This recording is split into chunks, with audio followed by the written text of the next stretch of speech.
Hello students, welcome back to my channel doubt session. अपने last video में हम partnership के बारे में जान चुके हैं कि पार्टनरशिप क्या होती है और कितने टाइप की होती है। आज हम इसके फीचर्स के बारे में जानेंगे। तो देखिए, इसका फर्स्ट फीचर है फॉर्मेशन, कि इसको एग्जिस्टेंस में कैसे लाया जाता है। मान लीजिए दो लोग हैं जिनको बिजनेस करना था किसी भी पर्टिकुलर चीज का, तो वो साथ में आए कि चलो बिजनेस करते हैं। तो कौन कितनी कैपिटल लेके आएगा, कितना किसका शेयर होगा, कितना किसको प्रॉफिट मिलेगा, कौन कितना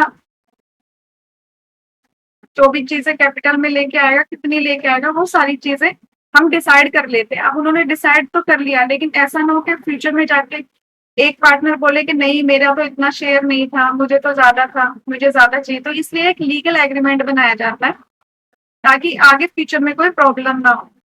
तो इसको एग्जिस्टेंस में लाने के लिए एक लीगल एग्रीमेंट बनेगा। साथ ही ये जो बिजनेस ऑर्गेनाइजेशन है, इसमें जो भी रूल्स एंड रेगुलेशन चलेंगे वो इंडियन पार्टनरशिप एक्ट 1932 के अकॉर्डिंग चलेंगे। इस पॉइंट को आपको बिल्कुल याद रखना है कि अपना इंडियन पार्टनरशिप एक्ट 1932 इस पे लागू होगा। और ये जो बिजनेस आप रन करोगे वो लॉफुल होना चाहिए, साथ ही इसका प्रॉफिट अर्न करने का मोटिव होना चाहिए। नेक्स्ट है लाइबिलिटी। आप जैसे सोल प्रोप्राइटरशिप में हमने देखा था कि जो पार्टनर होता है, पार्टनर क्या उसमें तो एक सिंगल ही पर्सन होता है, उसकी लाइबिलिटी अनलिमिटेड होती है। ऐसे ही यहाँ पर भी है, यहाँ पे भी जो पार्टनर्स होंगे उनकी लाइबिलिटी अनलिमिटेड होगी। साथ ही एक बात और है, इसमें जॉइंटली या इंडिविजुअली भी होगी। इसका मतलब है कि मान लीजिए आपने बैंक से 10 लाख का लोन लिया और आप 5 पार्टनर्स हैं, तो पांचों के बीच में 2-2 लाख रुपए उनको रीपे करने पड़ेंगे। ठीक है, तो वो होगा जॉइंटली, मतलब आपको सबको मिलके वो 10 लाख की जो अमाउंट है बैंक की लोन की, वो आपको उनको बैंक को रीपे करनी है। इंडिविजुअली का मतलब है कि आपको एक पर्टिकुलर पर्सन को कितना पे करना पड़ेगा। 10 लाख की अमाउंट थी, 5 पार्टनर है, तो एक पार्टनर को 2 लाख रुपए देने पड़ेंगे। मीन्स कि उसको 2 लाख तो बियर करने ही करने पड़ेंगे, तो उसकी इंडिविजुअल लाइबिलिटी होगी। ठीक है, नेक्स्ट है रिस्क बेयरिंग। अब देखिए, एक से ज्यादा पार्टनर है, तो जो भी प्रॉफिट अगर होगा तो भी वो सारा उनका ही होगा, और अगर जो रिस्क होगा, रिस्क भी सारे पार्टनर साथ में मिलकर बेयर करेंगे। जो भी रिस्क होगा, जैसा वो जितना ज्यादा रिस्क होगा, मे बी उसमें प्रॉफिट बहुत ज्यादा हो, तो वो प्रॉफिट आपस में शेयर कर लेंगे। नेक्स्ट है डिसीजन मेकिंग। अब इस बिजनेस को करने में जो भी डिसीजन लिए जाएंगे, मार्केटिंग के रिगार्डिंग, फाइनेंस के रिगार्डिंग, या मैनेजमेंट में क्या होना चाहिए, वो सारे डिसीजन जो होते हैं वो म्यूचुअल अंडरस्टैंडिंग के बेसिस पे होते हैं। मीन्स के सारे पार्टनर्स के म्यूचुअल कंसेंट से डिसीजन लिया जाता है कि हमें आगे फ्यूचर में क्या करना। नेक्स्ट है कंटिन्यूटी। अब देखिए, जैसा सोल प्रोप्राइटर में होता था कि एक पर्सन, अगर जो पर्सन है उसकी डेथ हो जाती है, तो उस केस में बिजनेस को बंद करना पड़ता है। इसमें भी कुछ ऐसा ही है कि इन केस अगर एक भी पार्टनर की डेथ हो जाती है, रिटायरमेंट ले लेता है, इंसॉल्वेंट हो जाता है, या फिर इंसेंटिव हो जाता है कोई भी पार्टनर, तो इस बिजनेस को बंद करना पड़ेगा। बट आप इसको रन अगेन कर सकते हो, बट उस केस में आपको एक नया फ्रेश एग्रीमेंट बनाना पड़ेगा, अगर बाकी पार्टनर्स चाहेंगे तो। नेक्स्ट है नंबर ऑफ पार्टनर्स। अब इस बिजनेस को करने के लिए आपको मिनिमम 2 पार्टनर की जरूरत पड़ेगी। And according to section 464 of the companies act 2013, जो मैक्सिमम नंबर है पार्टनर्स का पार्टनरशिप फर्म में, वो 100 होता है। मीन्स आपको मिनिमम 2 पार्टनर और मैक्सिमम 100 पार्टनर्स की जरूरत पड़ेगी। ठीक है, फिर है म्यूचुअल एजेंसी। म्यूचुअल एजेंसी का मतलब है कि अब एक जो पार्टनरशिप है, पार्टनरशिप का मतलब भी है कि एक से ज्यादा लोग साथ में मिलकर काम कर रहे हैं। तो इसमें एक पार्टनर चाहे तो बाकी सबके बिहाफ पे भी कोई काम करके आ सकता है, बट ये तभी होगा जब सारे पार्टनर्स की म्यूचुअल कंसेंट होगा तो। या फिर सारे पार्टनर साथ मिलकर काम करेंगे, उस बिजनेस को रन करेंगे, या फिर एक पार्टनर सारे पार्टनर्स के बिहाफ पे उस काम को करेगा। ठीक है, नेक्स्ट है हमारा मेरिट्स ऑफ पार्टनरशिप। फर्स्ट है ease of formation and closure. अब देखिए, इसको बनाना इजी होता है, क्योंकि सिर्फ इसमें एक एग्रीमेंट बनाना पड़ता है सारे पार्टनर्स के अंडरस्टैंडिंग के बेस पे, म्यूचुअल कंसेंट लेकर।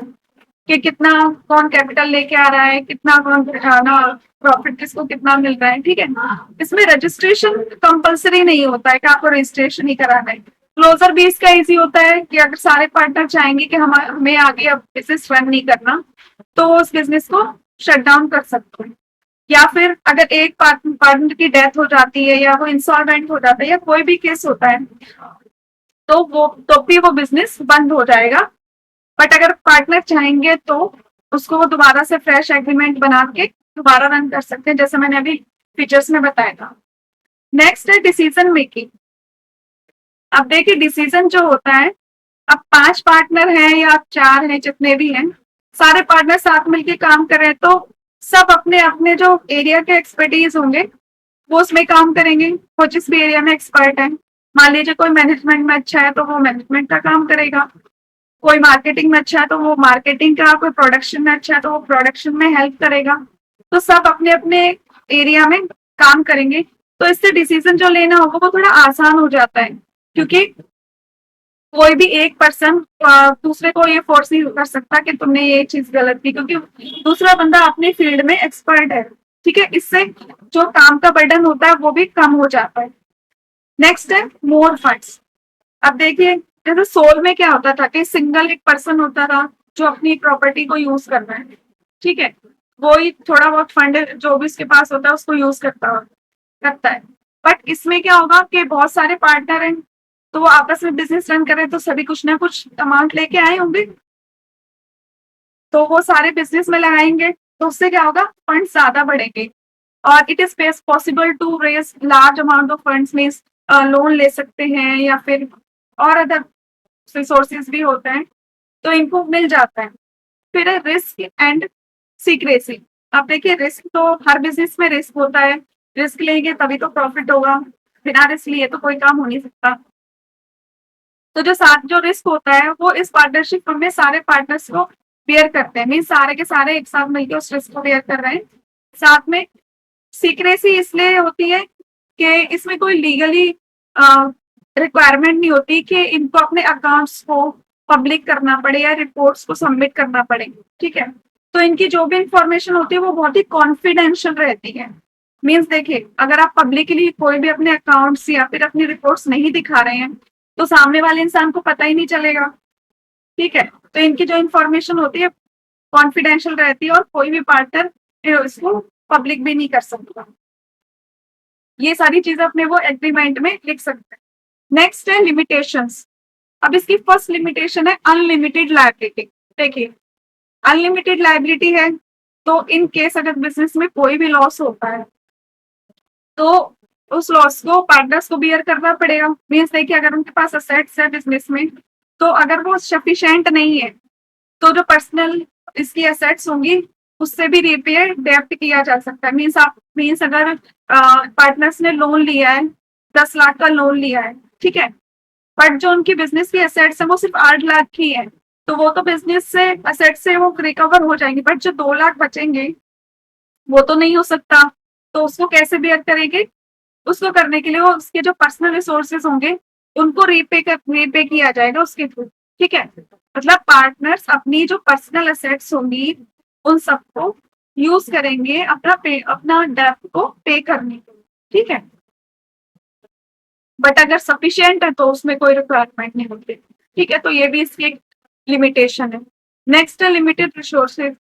अब देखिए कई बार क्या होता है कि जो बिजनेस होता है पार्टनर्स चाहते हैं कि उसको और बड़े लेवल पे करने के लिए, लेकिन है ना कैपिटल इतनी ज्यादा नहीं होती कि वो उसको और ज्यादा एक्सपेंड कर सके। तो ये भी कई बार रिस्ट्रिक्शन हो जाती है पार्टनर्स के लिए कि वो अपने बिजनेस को और आगे नहीं बढ़ा पाते, तो उतने में उनको करना पड़ता है।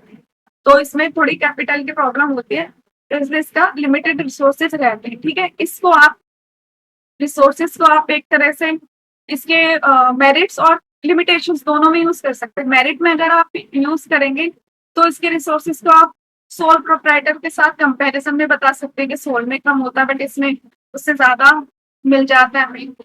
और अगर लिमिटेशंस में दिखा रहे हैं तो आप इसकी रिस्ट्रिक्शन बता सकते हैं कि कैपिटल इन्वेस्टमेंट कई बार कम हो जाती है, क्योंकि अगर बड़े स्केल पर उनको बिजनेस करना है तो उसके लिए उन्हें कैपिटल उतनी नहीं होती। या तो वो नया पार्टनर जोड़े या फिर वो कहीं बाहर से डेब्ट ले, ठीक है। और और आपको बिजनेस के बेस पे ही आपको लोन वगैरह भी आके मिलता है, ठीक है। नेक्स्ट है पॉसिबिलिटी ऑफ कॉन्फ्लिक्ट। अब देखिए, it is run by group of person where decision making authorized shared. अब इसमें जब बहुत एक ग्रुप ऑफ पर्सन्स के द्वारा, मतलब बहुत सारे लोगों के द्वारा इस बिजनेस को रन किया जा रहा है, सबके पास डिसीजन मेकिंग की अथॉरिटी होती है। बट कई बार क्या होता है, पार्टनर्स के बीच में डिस्प्यूट भी आ सकते हैं क्योंकि ओपिनियन डिफरेंट हो सकते हैं। अगर दो एक ही फील्ड के हैं, दोनों दोनों ही अपनी राय दे सकते हैं, बट उनके जो थॉट्स होंगे उनमें कॉन्फ्लिक्ट हो सकता है।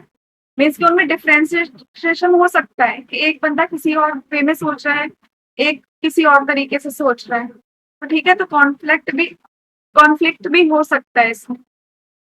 Choose an unwise decision by someone may result in financial ruin for all others. अगर एक भी कोई गलत डिसीजन ले लिया जाए तो वो बिजनेस के लिए हार्मफुल होता है, क्योंकि आगे बिजनेस सबको रन करना है, प्रॉफिट सबको चाहिए। बट अगर एक भी गलत डिसीजन होता है तो उसका इम्पैक्ट जो होगा वो आपके बिजनेस पे ही पड़ेगा।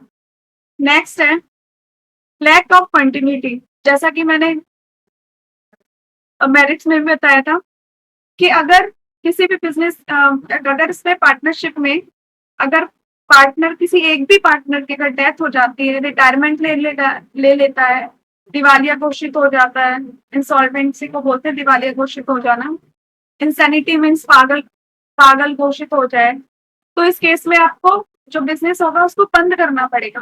बट अगर पार्टनर्स चाहेंगे तो उसको दोबारा से वो रन कर सकते हैं, बट उसके लिए उन्हें एक फ्रेश एग्रीमेंट बनाना पड़ेगा, तभी वो इस बिजनेस को दोबारा से रन कर पाएंगे, ठीक है। नेक्स्ट है लैक ऑफ पब्लिक कॉन्फिडेंस। अब देखिए, जैसे मेरिट्स में बताया था कि उनके पास कोई फाउंडेशन नहीं होती है कि उनको अपने जो अकाउंट्स हैं, जो रिपोर्ट्स हैं, वो पब्लिक करनी पड़ेगी, तो उनके पास उनके ऊपर कोई प्रेशर नहीं है। बट इससे क्या होगा कि जब आप अपने जो रिपोर्ट्स हैं, अकाउंट्स हैं, उनको आप है ना पब्लिक में दिखाई नहीं रहे हो, तो पब्लिक में आपके आपके ऊपर फेथ कैसे बढ़ेगा, ठीक है। मतलब उनको भरोसा कैसे होगा कि है ना आपका बिजनेस जो है वो प्रॉफिटेबल है या नहीं है, कि वो अगर इसमें इन्वेस्ट करना चाहें तो ना आगे प्रॉफिट होगा या नहीं होगा, ठीक है। तो इससे क्या होता है कि पब्लिक में कॉन्फिडेंस डाउन हो जाता है आपसे रिलेटेड, ठीक है। तो आज के लिए काफी है। अगर आप लोगों को इसमें कोई भी डाउट हो तो प्लीज कमेंट करें, और मेरा चैनल अगर अच्छा लगा हो तो please like share and subscribe जरूर करें। Thank you.